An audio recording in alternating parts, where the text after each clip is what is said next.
Jadi kalau antum tanya, apakah tips untuk kita nak bercakap bahasa Arab? Maka jawapannya ialah, dalam nak bercakap bahasa Arab, of course, kita perlu kepada, bila kita nak bercakap, kita kena mendengar. Okay, itu jalan dia.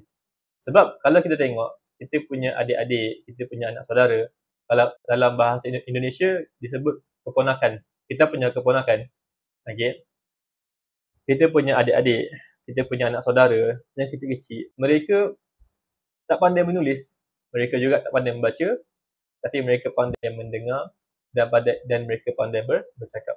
Bila kamu tanya saya, bagaimana kita bercakap dalam bahasa Arab, maka kita perlu mendengar bahasa Arab. Budak-budak tu, dia orang pandai dengar je. Habis akhirnya mereka boleh bercakap.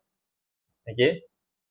Kalau anda nak pandai menulis dalam bahasa Arab, maka anda perlu membaca bahasa Arab. Kalau anda nak bercakap bahasa Arab, anda kena mendengar bahasa Arab. Bila sebut pasal mendengar, satu benda yang kita kena faham, apa yang kena faham satu benda yang kita tak faham, yang kita tak clear selama ni lah, yang saya tak clear before ni, saya tak clear benda ni. Dia, bila kita nak bercakap bahasa Arab, bila kita nak bercakap bahasa Arab, kita kena mendengar bahasa Arab. Baik. Bila kita bercakap pasal mendengar bahasa Arab, antum kena faham benda ni. Bila saya kata, okay, contoh, antum kata antum nak cakap bahasa Arab. Okay, fine. Ni antum nak skill bercakap bahasa Arab. Kalau antum nak skill bercakap bahasa Arab, antum kena banyakkan mendengar bahasa Arab. Okay. Saya cakap pasal mendengar bahasa Arab. Apakah maksud mendengar bahasa Arab? Maksud mendengar apa? Maksud mendengar ini ialah tiada subtitle.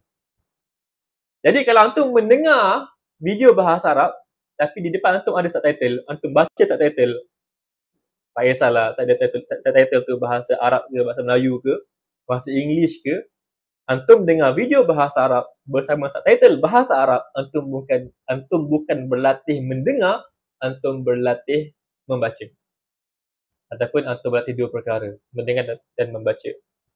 Maka skill nak bercakap ni, antum kena latih dulu skill mendengar. Antum kena banyakkan dulu mendengar.